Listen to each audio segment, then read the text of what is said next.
그날 예수의 형제들이 예수님께 다가와 무엇이라고 얘기했습니까? 당신이 행하는 일을 제자들도 보게 여기를 떠나 유대로 가소서. 스스로 나타나기를 구하면서 묻혀서 일하는 사람이 없지 않습니까?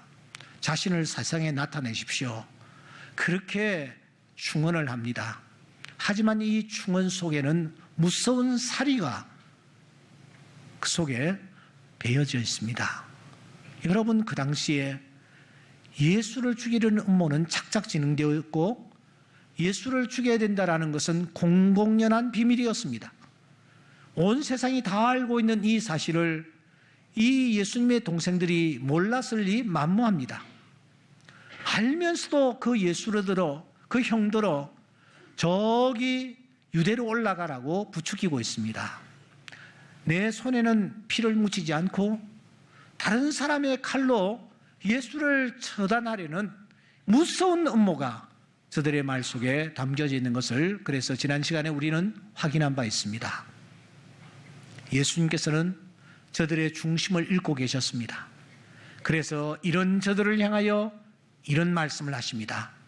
내 때는 아직 이르지 아니하였거니와 너희 때는 항상 준비되어 있느니라.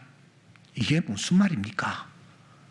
하나님은 자신의 때를 임의로 주관하십니다. 그러나 오늘 우리는 때를 내가 주장할 수가 없습니다. 생명을 주관하시는 분은 하나님이십니다.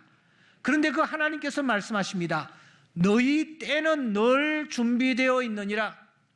언제 하나님께서 우리의 생명을 불러가실지, 어느 장소에서 어떤 환경에서 우리의 생명을 불러가실지 알 수가 없다라는 것입니다. 그 말씀의 뜻이 너희 때는 늘 준비되어 있느니라 하는 말씀입니다. 오늘 본문은 이렇게 시작합니다. 명절 끝날 곧 큰 날에 예수께서 서서 외쳐 이르시되 누구든지 목마르거든 내게로 와서 마시라. 그렇게 말씀하십니다. 저는 이 말씀을 깊이 묵상하는 중에 갑자기 저 겟세마네 동산에 주님이 떠올렸습니다. 자연스럽게 겟세마네 동산에서 기도하시던 주님의 모습이 떠올랐습니다. 왜냐고요? 예수님께서 겟세마네 동산에서 기도하실 때에 주님은 이렇게 기도하셨다라고 설명하고 있기 때문입니다. 예수께서 힘쓰고 애써 더욱 간절히 기도하시니 땀이 땅에 떨어지는 빗방울같이 되더라. 여러분, 이 말씀을 가만히 보십시오. 예수님이 겟세마네 동산에서 기도하실 때에 기도하는 모습을 사중으로 강조하고 있습니다. 힘쓰고 애쓰시고 더욱 간절히. 여러분, 어떤 명사에 이 부사가 4개나 이렇게 연결되는 것은, 수식되는 것은 성경에서 찾아볼 수가 없습니다. 힘쓰고 애쓰시고 더욱 간절히 기도하셨습니다. 그만큼 주님은 지금 십자가를 앞에 놓고 그 십자가의 위중함을 느끼시면서 그냥 적당하게 기도한 것이 아니라 온 마음으로 기도하신 것을 사중으로 강조하면서 우리에게 보여주는 것입니다. 마찬가지입니다. 오늘 본문에 보시면은 예수님께서 말씀하셨습니다. 누구든지 목마르거든 내게로 와서 마시라. 그런데 이 말씀을 하시기 전에, 이 말씀을 발하시기 전에 이렇게 성경은 묘사를 하고 있는 것입니다. 명절 끝날, 곧 큰 날, 서서 외쳐, 역시 4번이나 강조가 되고 있습니다. 이 말씀, 누구든지 목마르거든 내게로 와서 마시라는 말씀을 하시기 전에 명절 끝날, 곧 큰 날, 서서 외쳐, 이렇게 사중으로 강조가 되고 있다는 것입니다. 여러분, 예수님께서 하신 말씀이 참 많습니다만 요한복음부터 누가복음을, 마가복음을, 마태복음을 열어보십시오. 예수님의 행적에 예수님이 하신 말씀들이 많이 소개가 되고 있는데 이렇게 예수님께서 하신 말씀을 사중으로 강조하면서 드러내신 적이 한 번도 없습니다.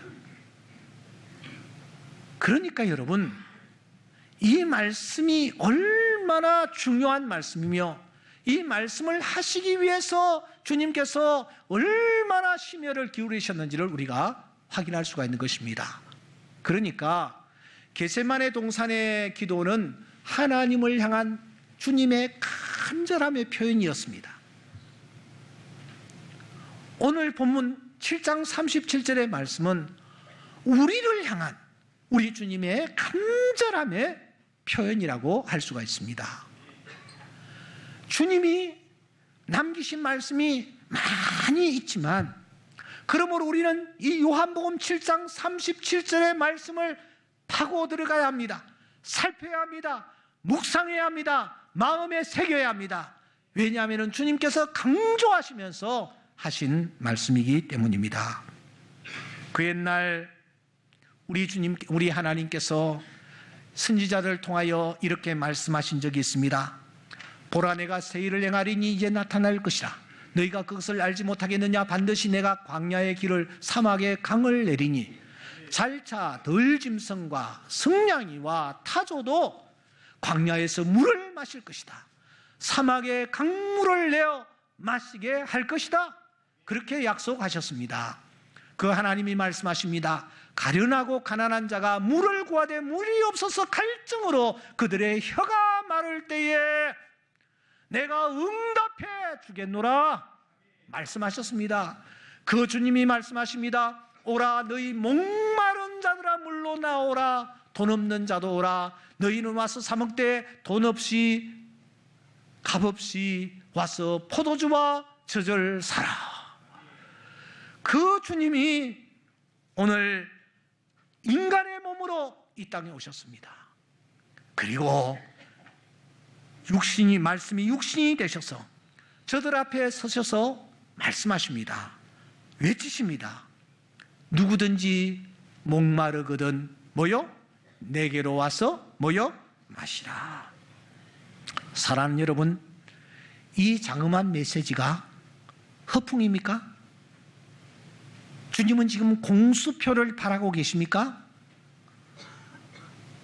탄핵 심판의 결과가 어떻게 나든지 간에 금년도는 우리가 대통령을 뽑습니다.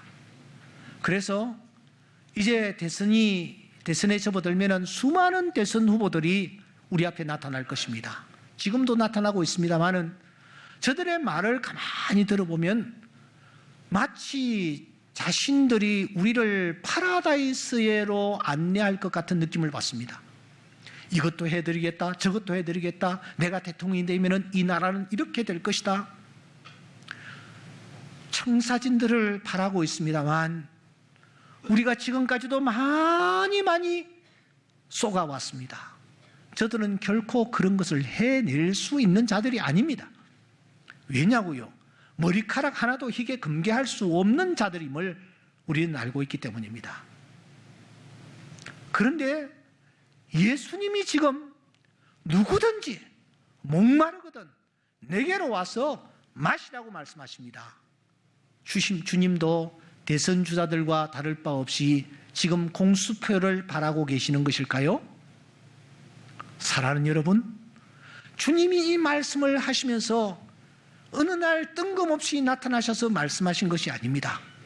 성경을 자세히 보시면은 주님께서 이 한마디를 하시기 위해서 아주 중요한 발자취를 남기셨고 중요한 일들을 행하신 것을 우리는 놓치지 마셔야 합니다. 주님이 어떤 발자취를 남기셨습니까? 주님이 어떤 일들을 행하셨습니까? 첫째, 우리 주님은 나다나엘을 만나 주셨습니다. 그는 무화과나무 밑에서 그는 고민에 빠져 있었고 사람들을 만나기 싫어하였고 의기소침한 가운데서 갈등에 사로잡혀 있었습니다. 그런 나다나엘을 주님이 만나 주셨고 그 나다나엘의 삶을 변화시켜 주셨습니다. 둘째, 우리 주님은 물로 포도주를 만드셨습니다. 갑자기 일이 터졌습니다. 아무 아무런 염려와 근심이 없던 그 가정에 일이 터진 것입니다. 포도주가 모자란 것입니다.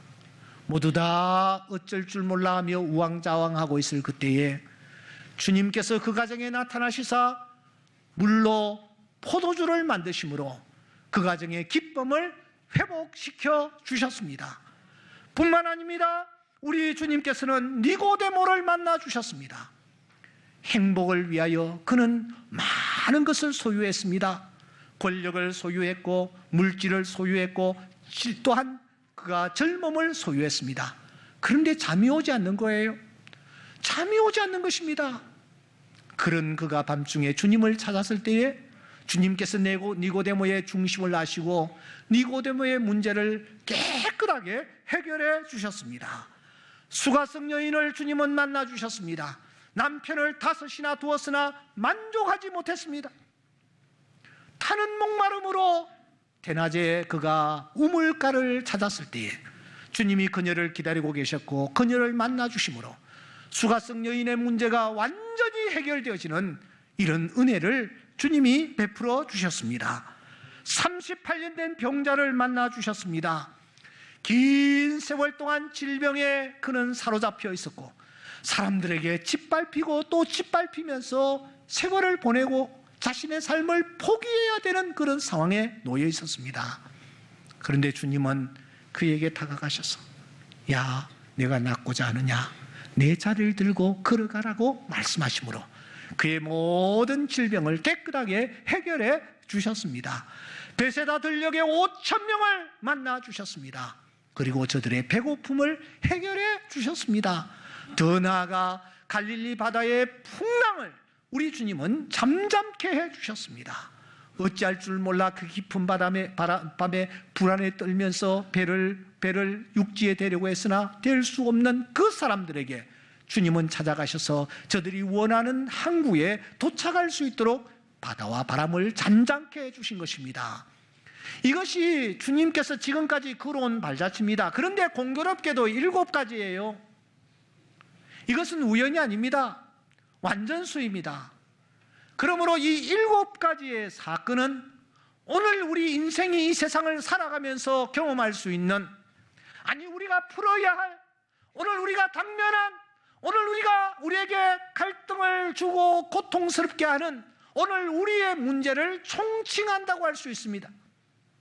이 7가지 안에 오늘 내가 당하고 있는 문제가 들어있다라는 것입니다. 그런데 이 7가지를 주님께서 완벽하게 해결해 주십니다. 그리고 난 뒤에 그 주님이 말씀하십니다. 누구든지 목마르거든 내게로 와서 마시라. 누구든지 목마르거든 내게로 와서 마시라. 내가 문제를 해결해 주마. 내가 그 문제의 키를 가지고 있노라. 주님께서 이렇게 선언하시는 것입니다. 그러므로 이 말씀은 사랑하는 여러분, 온 인류를 향한 복음 중에 복음입니다. 이 말씀은 오직 주님 한 분만이 바라실 수 있는 메시지이기도 합니다. 사랑하는 성도 여러분, 그렇습니다. 오늘 온 인류는 한결같이 타는 목마름으로 어찌할 바 모르고 있습니다. 목마름이 없는 자가 있을까요? 오늘 우리 주변에서 일어나고 있는 모든 사건을 들여다보십시오. 사고를 들여다보십시오. 문제를 들여다보십시오. 갈등을 들여다보십시오. 그 뿌리를 찾고 찾아 들어가면 모든 문제의 원인은 바로 목마름의 표현입니다. 사람들은 돈의 목이 마릅니다. 사람들은 명예의 목이 마릅니다. 사랑에 목말라 하며 어떤 사람은 건강에 목말라 합니다. 호흡하는 모든 인생이 갖가지의 이 목마름 때문에 일을 저지르기도 하고 목마름 때문에 주저앉기도 하고 타는 목마름에 눈이 충혈되어 웃음을 잃어버리고 있습니다. 판단력이 흐려지고 있단 말입니다. 아무도 끌 수 없고 잠재울 수 없는, 채워지지 않는 헬라어로 말씀드리면 에피투미아라고 하는 이 강한 정욕에 사로잡혀서 참만족을 얻지 못하고 있습니다. 바울 사도도 예외는 아니었나 봅니다. 그래서 그는 이렇게 고백을 합니다. 내 지체 속에서 한 다른 법이 내 마음의 법과 싸워 내 지체 속에 있는 죄의 법 아래로 나를 사로잡아 오는 것을 보는도다. 오호라, 나는 곤고한 사람이로라. 누가 나를 이 사망의 몸에서 건져내랴. 갖가지의 욕망 때문에 우리는 일을 저지르고, 갖가지의 욕망 때문에 다른 사람의 눈에서 피눈물이 흐르게 하고 다른 사람들을 짓밟아 버리는 경우는 얼마나 많이 있습니까? 재산이 많은 한 사람이 있었습니다. 가지고 싶은 것을 다 가져보았지만 행복하지 않은 거예요. 그래서 그는 결심하고 신문에다가 크게 광고를 냈습니다. 만일 행복하다고 생각하는 사람이 있으면, 그래서 그 행복의 비결을 나에게 주는 사람이 있다면 제가 100만 불을 상금으로 드리겠습니다. 했더니 수많은 사람들이 행복하다고 몰려왔습니다.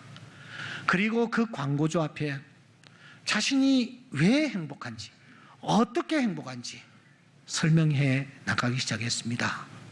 그런데 그 수많은 사람들 가운데서 광고주가 내걸었던 100만 불을 타간 사람은 단 한 사람도 없었습니다. 왜냐하면 광고주가 던지는 마지막 질문에 답을 하지 못했기 때문입니다. 여러분, 그 광고주가 마지막으로 던진 질문은 무엇이었을 것 같아요? 광고주는 마지막에 다 듣고 있다가 이렇게 말을 던집니다. 그런데 말입니다. 그런데 당신이 지금 그 광고를 보고 내 앞에 와서 내가 행복하다라는 것을 설명하고 100만 불을 타려고 하는 이유를 설명해 주십시오. 이유가 무엇입니까? 이 질문 앞에 단 한 사람도 대답을 하지 못한 채 머리를 거적이며 돌아갔다라는 것입니다. 사랑하는 여러분, 우리 인생은 잔과 같습니다. 이 잔에 지금 물이 차 있습니다. 세상의 어떤 것으로 여기 나머지 이 부분을 채울 수는 있는 줄 압니다. 예, 어느 정도는 채워집니다. 그러나 이 나머지 빈잔은 세상의 것으로 절대로 채울 수가 없습니다. 왜냐고요? 하나님께서 그렇게 우리를 창조해 놓으셨기 때문입니다. 그러므로 이 목마름의 뿌리, 근원은 에덴 동산에서 찾아야 합니다. 에덴 동산은 완벽한 장소였습니다. 하나님이 직접 빚으신 남편이 있었고 하나님이 정성을 다하여 만드신 아내가 그곳에 있었습니다. 저들은 그 에덴 동산에서 많은 것들을 누릴 수가 있었습니다. 그런데 저들이 하나님처럼 될 것이라는 유혹 앞에 넘어졌습니다. 그때부터 인간의 심성 속에는 갈증이라는 이 중요한 심리가 자리 잡기 시작한 것입니다. 갈등이 욕심을 자극했습니다. 찾고 싶은 것을 찾게 하고 갖고 싶은 것을 갖게 하고 소유하고 싶은 것을 소유하고픈 갈증을 인간이 갖게 된 것입니다. 그래서 저들은 결국 생수의 근원이신 하나님 곁을 떠나버리고 만 것입니다. 하나님은 이와 같은 사실을 정확하게 지적하고 있습니다. 예레미야서 2장 13절에 보니 내 백성이 두 가지 악을 행했다. 하나는 생수의 근원 되시는 나를 버린 것과 하나님의 말씀을 버리는 것은 하나님을 버리는 것입니다. 둘째, 스스로 웅덩이를 판 것인데 그것은 물을 가두지 못한 터진 웅덩이들이라고 말하고 있습니다. 오늘 우리가 나름으로 최선을 다하여 웅덩이를 팝니다. 그곳에 내가 원하는 물을 채우려고 합니다. 그러나 채워지지 않는 것을 어떻게 합니까? 왜냐고요? 터진 웅덩이이기 때문입니다. 밑 빠진 독인 것입니다. 이곳에는 물을 아무리 쏟아부어도 그 물이 채워질 수가 없는 것입니다. 그래서 생수의 근원이신 그분은 이 땅에 오시지 않으실 수가 없었고, 이 땅에 오신 주님은 7가지의 문제를 완벽하게 해결하신 후에 명절 끝날, 곧 큰날 서서 외치시기를, 너희 목마른 자들 다 내게로 오라, 내가 너희를 쉬게 하리라, 그렇게 말씀하시는 것입니다. 오라, 우리가 여호와께로 돌아가자. 여호와께서 우리를 찢으셨으나 도로 낫게 하실 것이요 우리를 치셨으나 싸매어 주실 것입니다. 이 말씀대로 주님께서 저들의 문제를 해결해 주시고 도로 낫게 해주시고 또 싸매어 주고 계시는 것입니다. 내가 기름진 밀을 그들에게 먹이며 반석에서 나오는 꿀로 너를 만족케 하리라는 말씀 그대로 38년 된 병자를 만족시키셨고 5,000명이나 되는 굶주린 영혼을 만족시키셨고 니고데모를 만족시키셨고 갈릴리 가나 혼인잔치의 그 문제를 해결해 주심으로 그 가정에 다시 기쁨이 넘칠 수 있도록 은혜를 베풀어 주신 것입니다. 내가 장수함으로 그를 만족해 하며 나의 구원을 그에게 보이리라 하시도다라는 말씀대로 주님은 자기를 찾는 자들에게 참 만족으로 다가오시는 것입니다. 사랑하는 성도 여러분, 역사상 어거스틴이라는 자는 갈증으로 방황했던 대표적인 인물입니다. 그는 불과 16살에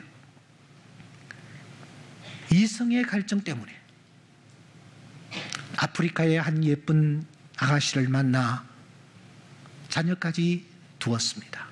만족스럽지 않은 거예요. 물질을 가지고 허랑방탕해 보았습니다. 그 물질이 행복을 주지 못하는 거예요. 만이교에 심취해 보았습니다.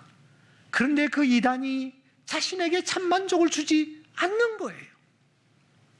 방황하는 그 아들을 바라보며 어머니 모니카는 그렇게 눈물로 기도했고, 밀라노의 감독이었던 암브로스가 이 방황하는 이 어거스틴을 위하여 계속해서 교훈하고 가르치는 중에 그가 하나님 앞에 나와 엎드리고 그가 참만족을 얻으면서 그가 제일 먼저 입을 열었습니다. 그리고 이렇게 고백합니다. 내가 주님 앞에 서기 전까지는 참만족을 맛보지 못했습니다. 이어서 그는 이렇게 고백합니다. 하나님 내 주시여, 당신은 내가 결코 아쉽지 않았습니다. 나 또한 당신을 도울 만큼 착하지 않았습니다. 이런 내가 오직 당신을 섬기고 받들고자 함은 당신으로서 내 행복이 있으라 함이오니 내가 행복할 수 있는 바탕이 당신으로 말미암은 것이니이다. 주님이 우리에게 요구하시는 것이 없습니다. 우리가 주님을 필요로 하는 것입니다. 우리가 주님을 나의 진정한 구주로 영접할 때에 내 안에 참 만족이 찾아오게 되어지고 내가 그렇게 채우고 싶어하던 이 나머지 빈잔을 채우면서 다윗처럼 내 잔이 넘치나이다 고백하는 자가 되어질 줄 믿습니다. 때문에 솔로몬은 자기의 사랑하는 아들에게 편지하면서